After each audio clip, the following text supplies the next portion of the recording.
and I'm super excited to have you on because Mark and I go to the same church, and I enjoy talking to you. I don't know, you have like, one, I love that you're concise.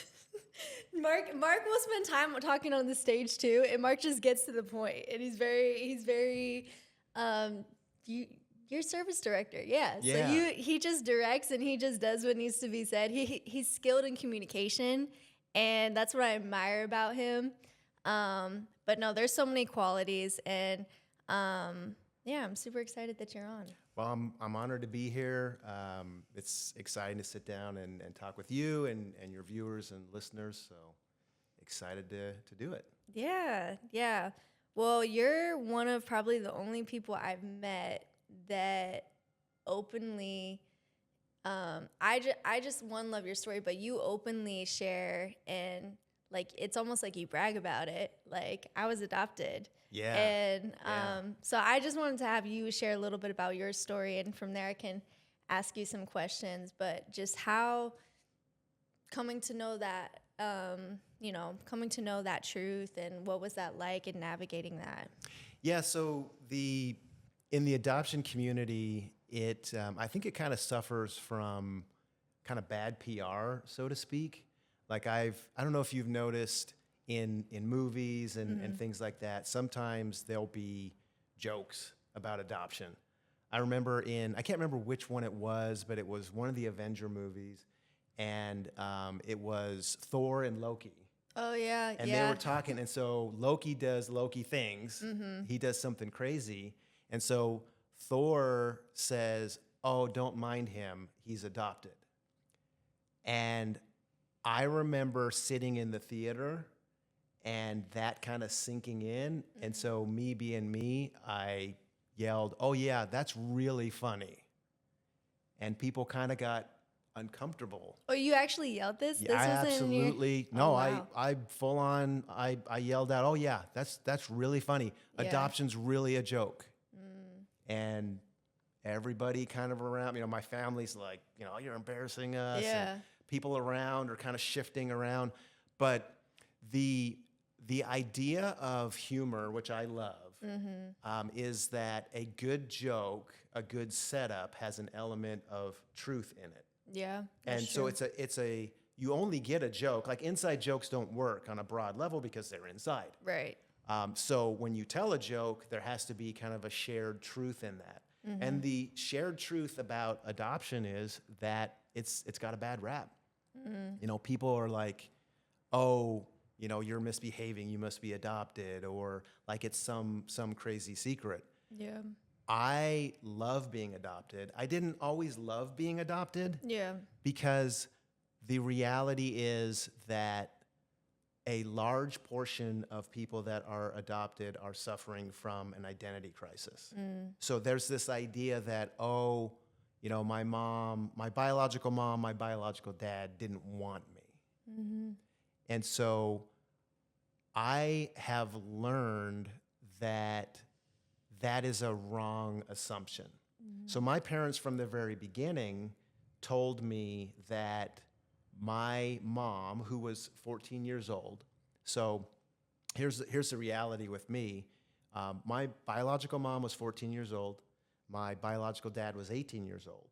And so I am the product of statutory rape. Like, if you just look at it, an 18-year-old should not be getting with a 14-year-old. Like, that's a no-go on every level. And so I could choose to look at, okay, wow, these are the circumstances in which I came into the world. But I can also choose to step back and look at it and go, okay, wait a minute. My parents told me that being adopted, me being put up for adoption, was the most loving choice that my biological mom and biological dad could make. Yeah. And I believe that, because if you just think about the facts, like, how is an 18-year-old and a 14-year-old, how are they going to raise a child? Yeah. In any sort of productive way? And so my parents told me from the beginning, it was very obvious, because I am a product of a biracial adoption. So my biological parents are white. I'm obviously a black man, and so it's not like they could hide it, but it's not like they ever did. Yeah. They always instilled in me this idea that this was a loving, logical choice. Right. Because the statistics say so. I was, born in Detroit, and so if you're around me and you ever, say something about Michigan, I'm going to yell Detroit, Yeah. because that's where I was born. Right. But I started doing some research and just kind of looking at, okay, what would have happened to me if I hadn't been adopted? Like just statistically, take all the emotion out of it. Yeah. And statistically speaking, a black boy born in Detroit in the year that I was born, statistically speaking, I should be dead, in jail, or on drugs. Like those are just the statistics. And so when I think about adoption, I made a conscious choice to be grateful for it. And so I said at the beginning, I'm grateful for being adopted, but I wasn't always. So I went through the normal things that adopted kids do. They're like, oh, do I have biological sisters? Do I have biological brothers? For me, it was I would see, a baseball player, David Justice, and people would be like, you look like David Justice. And I'm like, okay, I'm gonna do the math. Like, could that be my biological dad? So, and that's natural for a kid to do those sorts of things. But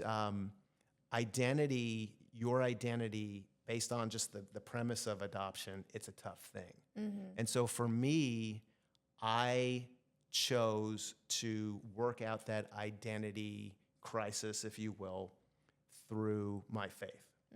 So I'm a Christian, and the more and more I read the Bible, the more I realized that salvation is actually adoption. It's a form of adoption into God's family. Yeah, that's good. And so if you look at the history behind the culture at that time, it was actually easier to disown a biological child than it was to disown an adopted child. So the bond was that strong. And so as I searched for my identity as an adopted kid, I chose to look at it through the lens of Christianity. And so I look at, Bible verses, Romans 8:15, Romans 8:23, Ephesians 1 verse 5. They say that we're all adopted in Christ, that we when we choose salvation, we get to become sons and daughters. We get to become part of God's family. And so as I explored that, I started thinking about, well, then if God is my Heavenly Father, if He's our Heavenly Father, if you're a Christian and you've chosen to accept Christ, then I should know, like, what are the attributes of my family, of my new family?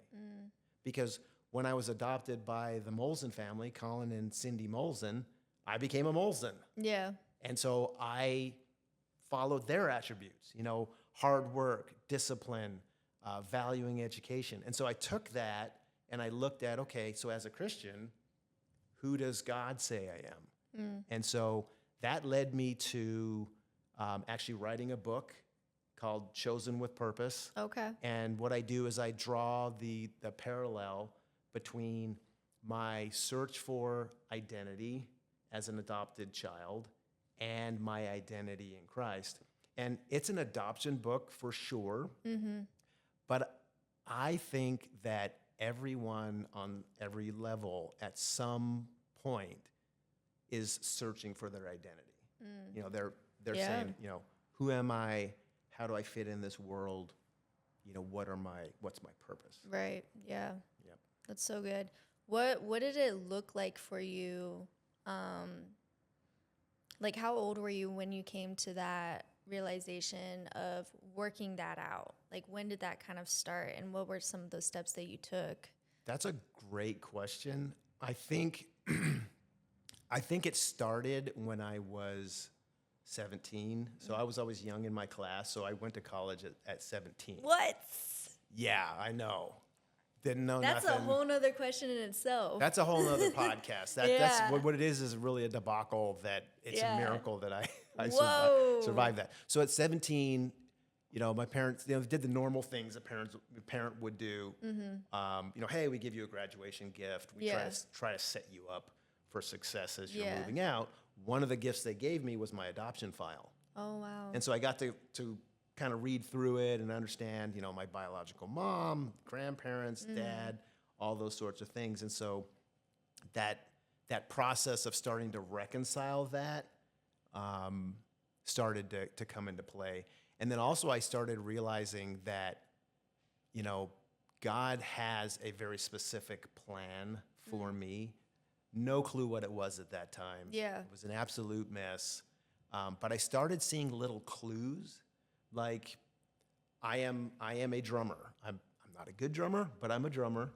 And Does the worship team know that? Yes. Well, so little inside secret, Yeah. breaking news here on your podcast. Yeah. I was the original Bethel drummer. Whoa. So again, not great, but I enjoyed it. Yeah. The reason I bring it up is as I'm going through my file, I'm reading my file about my biological dad. He was a professional drummer. Oh, wow. So you start to see those things, and one of the things that I always say is that when somebody says, "Oh, that's a coincidence," I always kind of chuckle because I'm like, I don't believe in coincidence. Yeah. Because I believe that God is all powerful, whether Yeah. we understand him or not.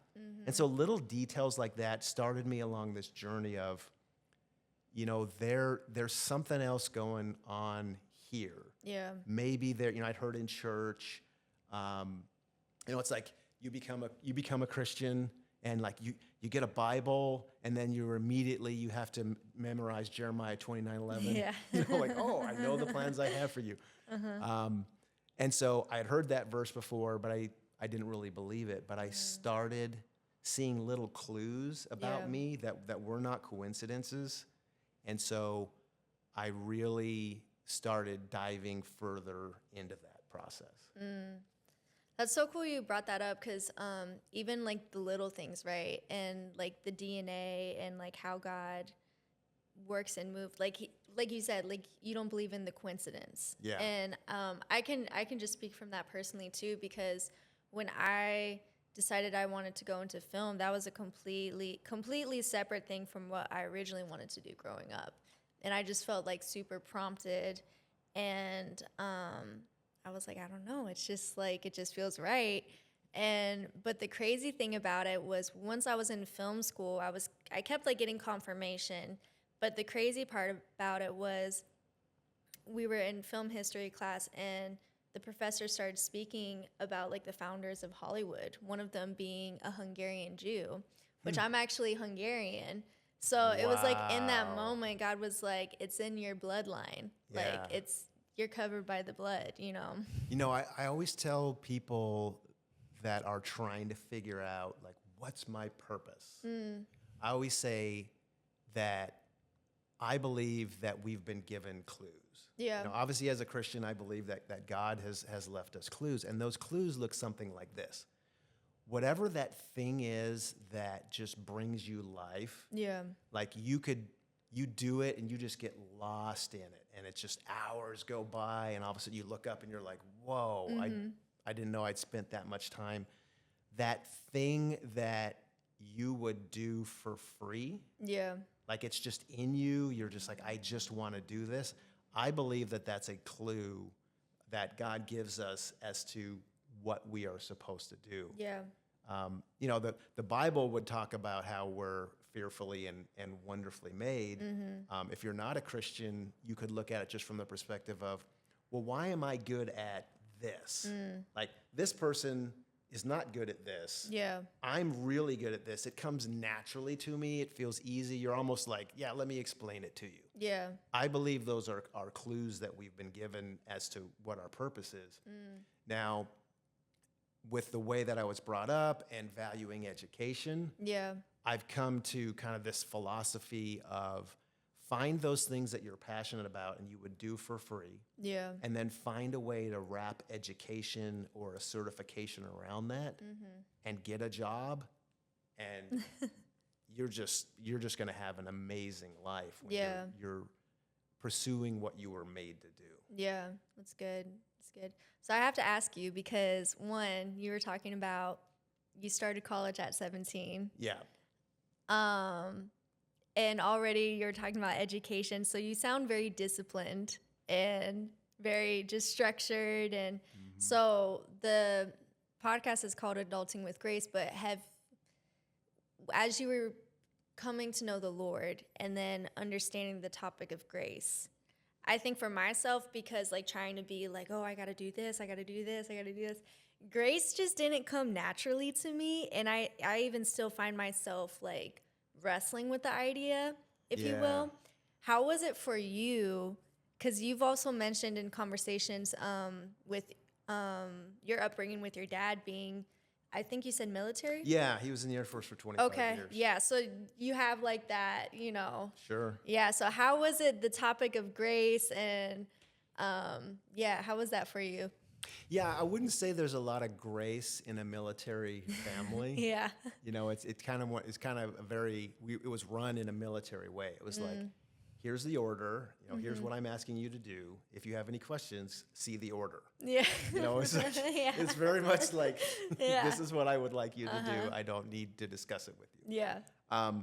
In terms of like adulting with grace, I was really thinking about it, this concept.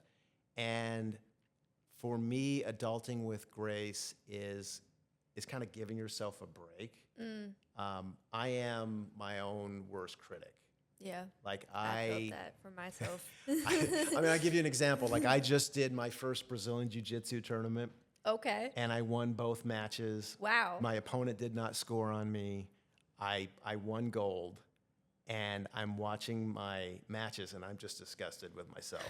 I'm just like, wow, you missed like, this. Throw it away. Throw it away. I'm just like, you missed that. Oh my gosh, this is so, Yeah. So all of that to say, like I am my own worst critic. No one will be harder on themselves than me. All that to say that I think adulting with grace is understanding this premise. I started thinking about like adulting. What does that mean? Well, it's a really fun term. I absolutely love that as a person who studies words and stuff like that.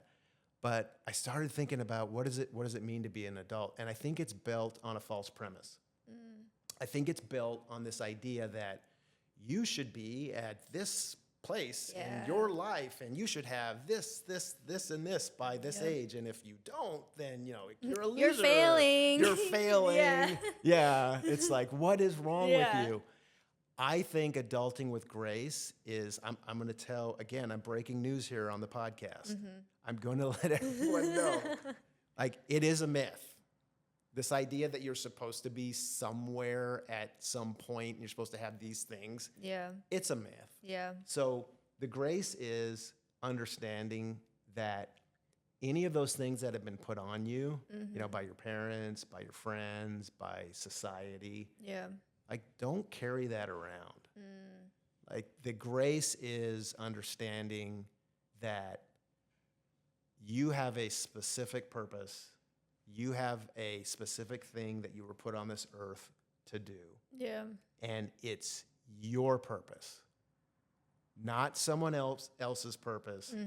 I think that grace is removing those expectations. And I think that a grace is refusing to compare yourself to someone else.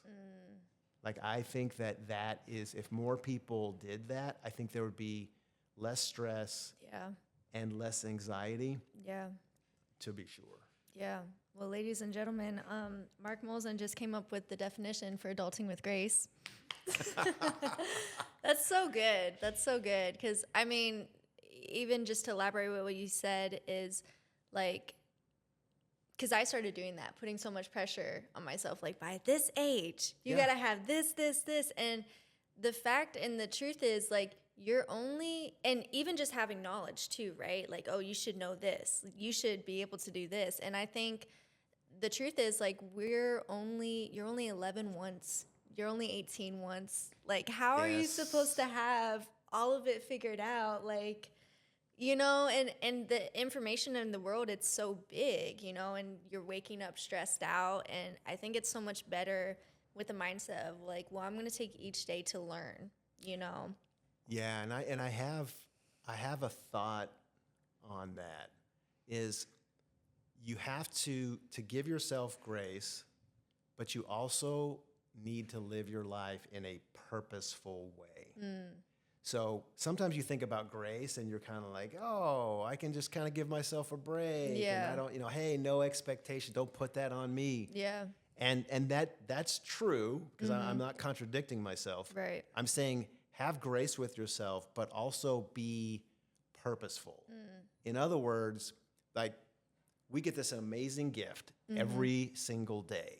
It's incredible. Yeah. It's called a new day.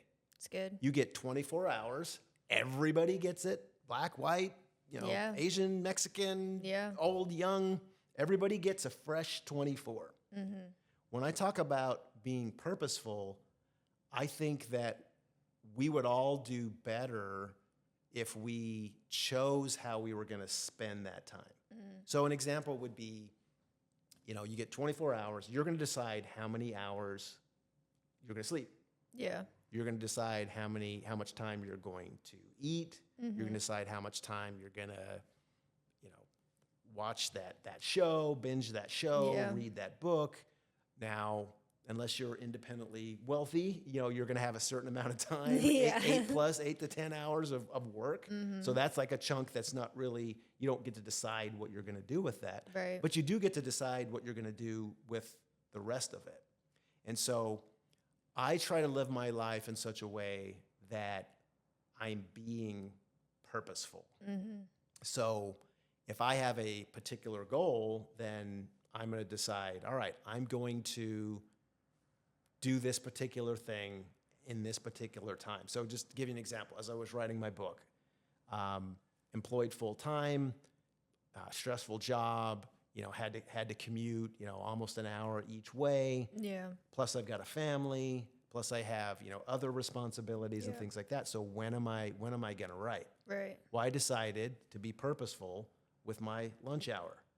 So I would scarf down my lunch in 10 to 15 minutes, granted, admittedly not the best for your digestive Yeah. system, but that left me 15 minutes every day, 5 days a week, where I could write. Yeah. And so I would sit there and write, and then I would be purposeful I would come home, I would spend time with my family. Yeah. And when I had done that, when I was present and I had done that with them and they were going to bed, then I would be purposeful in spending another hour or two Yeah. in writing. So being purposeful is key, in my opinion, to having a successful life. That's good. So do you have, because I'm always curious, for me personally, I always look at successful people, like their rhythms and their routines. Are you big on that as well? Because you just already talked about how you yeah. were doing like jujitsu and like all, like how do you have time Yeah, so for all the things and still being able to cross off your bucket list? So here's something that I learned. I always look back at this, and in the midst of it, I was kind of scratching my head. A company that I worked for many years ago spent $10,000 per employee to send us to this high-level productivity That's crazy. course. It was like a 3-day course. Wow. And I was just scratching my head going, wow, this is amazing. They're investing this money in us. And what I walked out of there with was being purposeful, but also this idea of creating your to-do list. But not just creating your list at any time, but making it a part of your day. In other words, before your day is done, Yeah. you're not done until you've created your to-do list for tomorrow. That's good. Because otherwise, you wake up Yeah. and maybe you overslept, maybe you didn't, but you're running. You got your phone, the alarm's on your phone, the phone's in your hand, you start scrolling through email, maybe you Yeah. get distracted with social media. And so all of a sudden, you've wasted all of this time. Yeah. Then you got to sit down and figure out, what am I going to do for the day? Yeah. If you create a to-do list the night before, then you wake up and you've already got a plan for success. And so that is how I stay focused, and that's how I stay purposeful. My family knows if they ask me to do something, if I write it on my to-do list, it's going to get done. Yeah. If I don't write it on my to-do list, maybe, Yeah. maybe not. Yeah. But I write just everything on that list. And it also helps me sleep at night. That's so good. Yeah, that's so true. So you're not like thinking about all the things you need to do. Yeah. And hey, it's annoying, but if I'm just drifting off to sleep and I remember something, I get up and I write it on my to-do list. Yeah. My mind is clear. Yeah. So I'm a big believer in to-do lists and taking notes. That's good. That's good. What's one thing that you wish you had, that you now know that you wish, like coming up, you knew about, or that it was just a game changer for you once you realized it? Yeah, I think I kind of jumped the gun on that. I think it's being purposeful. Just being purposeful with your time. Yeah. I think setting goals, even if they're small goals, a lot of times like you hear this, like, you should set goals in your life. Yeah. Yes, you should. You should also set reasonable goals. That's a good one. Because if you set a goal that's like, I want to be a millionaire by the time I'm 30. Okay. Well, you're going to need to set sub goals, underneath. You're going to need to be specific, because if you're 20 years old, you got 10 years. Well, then what's your goal for this first year? What's your goal for the month, for the week, for the day? Those are the things that I wish I had known, the importance of setting achievable goals. Yeah. And again, being specific. Yeah. Because I once heard, and I might not be quoting it right, but I once heard that if you don't write a goal down, it's just a dream. So being specific. I wish I had known the power of being specific. Yeah. Yeah. What would you say to just young men? I think it's hard, like with social media and all the things and the distractions in this world. Like, what would you say to someone who's navigating, life as a young guy, and just what information could you pass down with that? Yeah, it's a really interesting question. And so I have a couple thoughts on that. Yeah.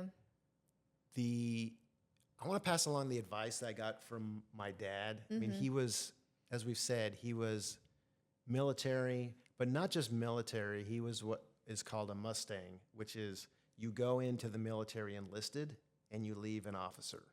And that's not very common. Yeah.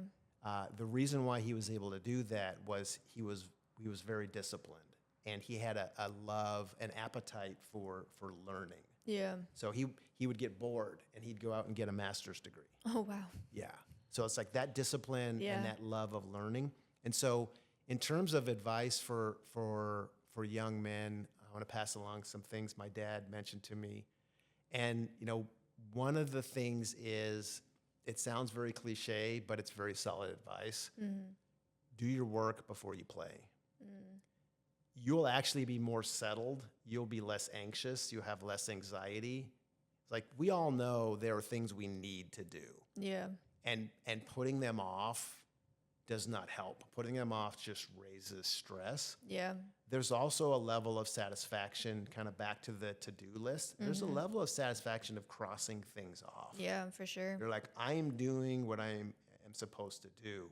When you've done those things, then you're free to play. Go out and make a choice in how you're going to spend your time.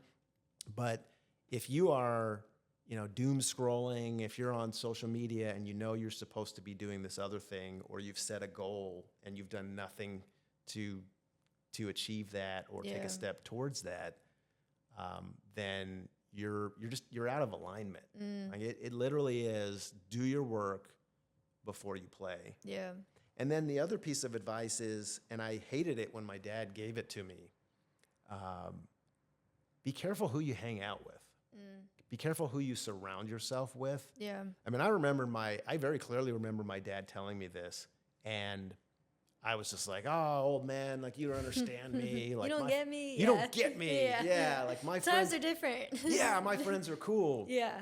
I loved my friends, but my dad told me once, he said, be careful who you hang out with, because if you're headed in the direction you're supposed to be going and they're headed in an alternate direction, no matter how disciplined you are, no matter how focused you are, you're going to, at the very best, you're going to just stop. But at the worst, you're going to turn and you're going to follow them. And you have your goals and your aspirations. I mean, my friends were really, at the time in high school, they were doing things that were not part of my plan, and my dad saw that. Yeah.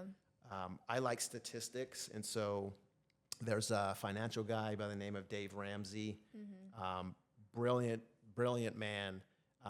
He once said, if you look at your 5 closest friends, your income will be plus or minus 20% of what your 5 closest friends are.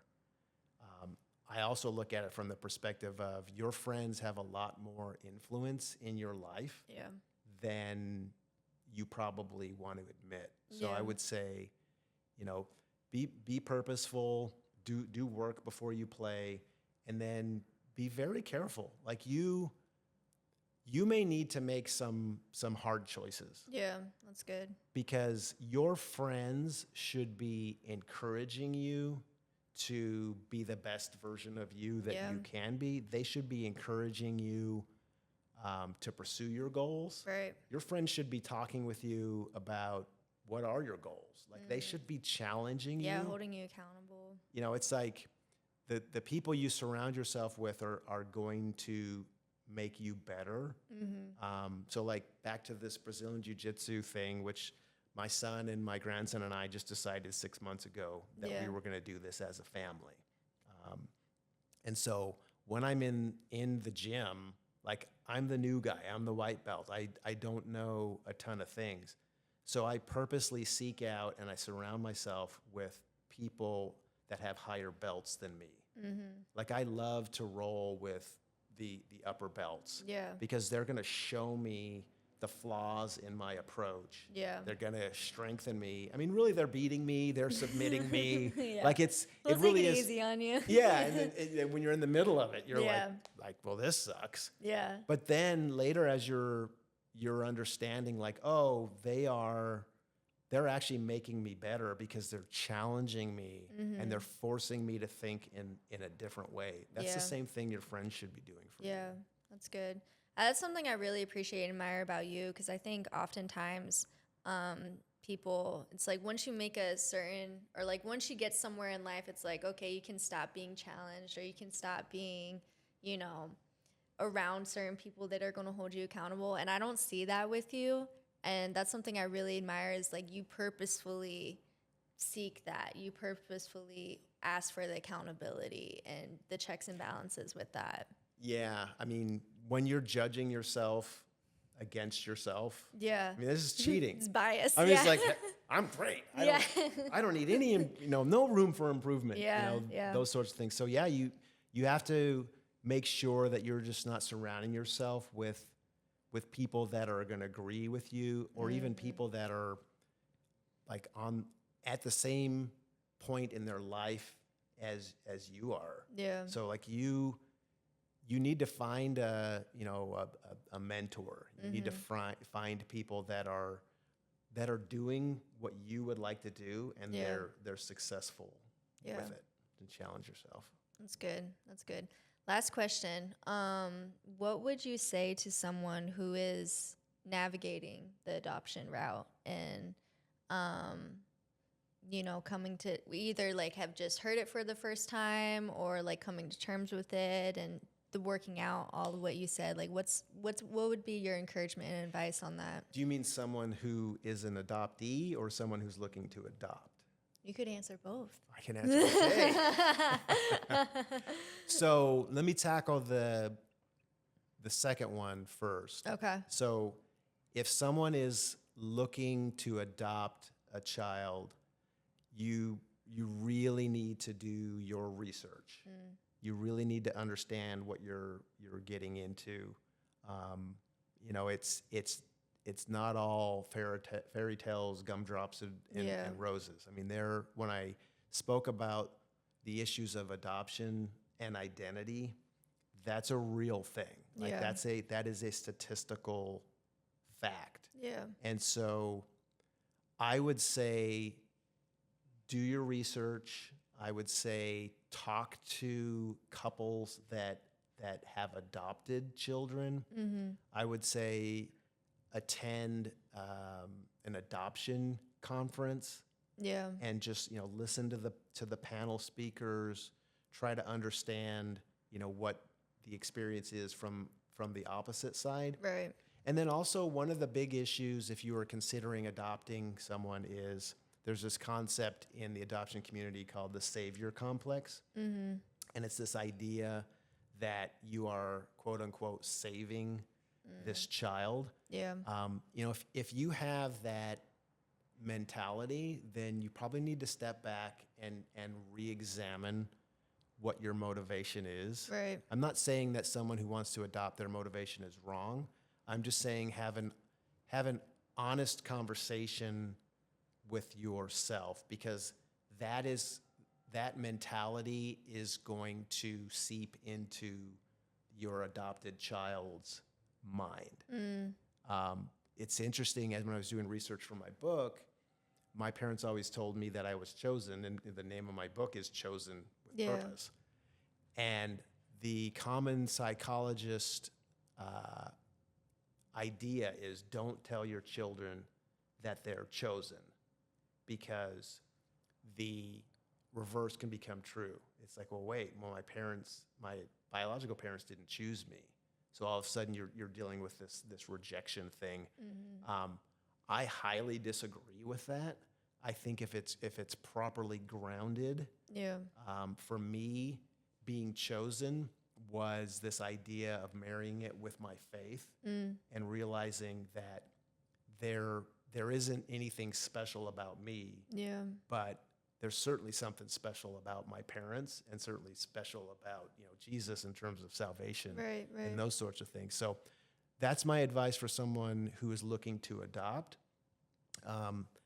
In terms of coming to grips with your identity, I can only answer that from a Christian worldview. I can tell you that I really, really struggled with my identity. I mean, it was bad. There were, bouts of depression Yeah. and all of those sorts of things. And the way that I came out of that was to realize that God is our loving Father and that He doesn't make mistakes. That's a common thing also in adoptions, like, oh, I'm a mistake. And so I think that your perspective and your attitude, you need to be purposeful in that. So I'll give you a quick example. Like, I can tell you a story, and in a few minutes, you can be like, wow,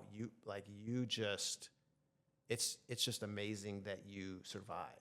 So I could tell you all the statistics. I could choose to dwell on, well, my mom didn't want me, my biological mom didn't want me, my biological dad didn't want me. I was, torn out of my, where I was born, my culture, my family. I have no connection to them. I don't know my health history. Yeah. I could choose to focus on those things, which are facts. Yeah. They are absolutely facts. Or I could be purposeful in how I think about it and be purposely grateful. Because if you look at all of those facts, when I was born and all those things, and the fact that statistically I should be dead, in prison, or on drugs, Yeah. I could dwell on those negative things, or I could look at it and go, what is the possibility? What's the likelihood that I am a college-educated man who has been married for over 35 years, who is a deacon and on staff at my church, who I've worked in Fortune 10 companies. I'm a wrestler. I got to do all of these things. I do Brazilian Jiu-Jitsu. Like what's the likelihood of all of those things? It's not likely. So I could choose to focus on all the bad things, or I could choose to focus on being thankful and being grateful. So I think as an adoptee, it's up to you. Yeah. Like, what are you going to focus on what you've quote unquote lost, or are you going to focus on what you've gained? One of the kind of ongoing arguments in the adoption community is, and this is more advice for people that are considering adopting, is do you have an open adoption or you have a closed adoption? And so the difference between the two is if it's an open adoption, then you still have connection with the biological family. So like you trade photos and they'll send you birthday cards and you may visit them, or you can have a closed adoption. So your name is changed. You have no tie to your biological family. And there's this debate in the community where it's like, well, no, the loving thing is to have an open adoption. My opinion is not a popular one in the adoption community. I believe that my form of adoption, a closed adoption, was absolutely the best form of adoption, and this is why. So you could be adopted into an amazing family, Colin and Cindy Molzen, incredible family that gave me all of these gifts. So I've been given this gift, but I could choose to dwell on the negativity and never accept my adopted family, never receive all of those things. And so I think in an open adoption, you're caught between two worlds. Yeah. And if you're in philosophy, then there's philosophy of the divided mind, and it's the opposite of focus. You're back and forth. You're kind of tormented between the two. Right. I believe that choosing being purposeful is a better option.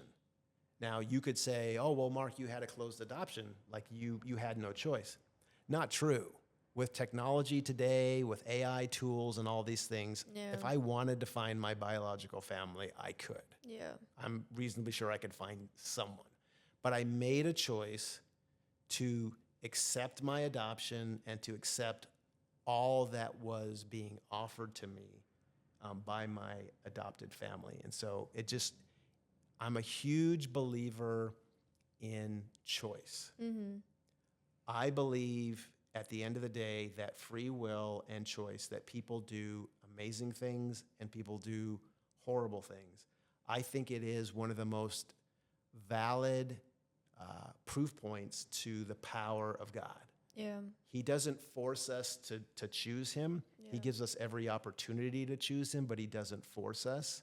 And so this idea of free will, what are you going to choose to do with that? Are you going to dwell on negativity? Or are you going to dwell on being thankful? Are you going to dwell on the past? Or are you going to look to the future and say, okay, I admit these things are stacked against me, but I'm choosing to focus on all these amazing things that I have going on in my life. And I found that if you take a little bit of time, you could find something to be thankful for. If it's just that you're listening to this podcast, think about that for a second. Like, that means that you're alive. Yeah. That means you can see. That means you can hear. That means you can process information. Yeah. That's not random. That's a gift. Yeah, it's true. That's unfortunately, there are people that cannot see and cannot process and cannot do those things. So if you dig deep enough, you can always find something to be thankful for. Yeah, that's so good. So good. Mark, thank you so much for coming on and just dropping a whole bunch of wisdom bombs left and right. Yeah, I really appreciate it. So thank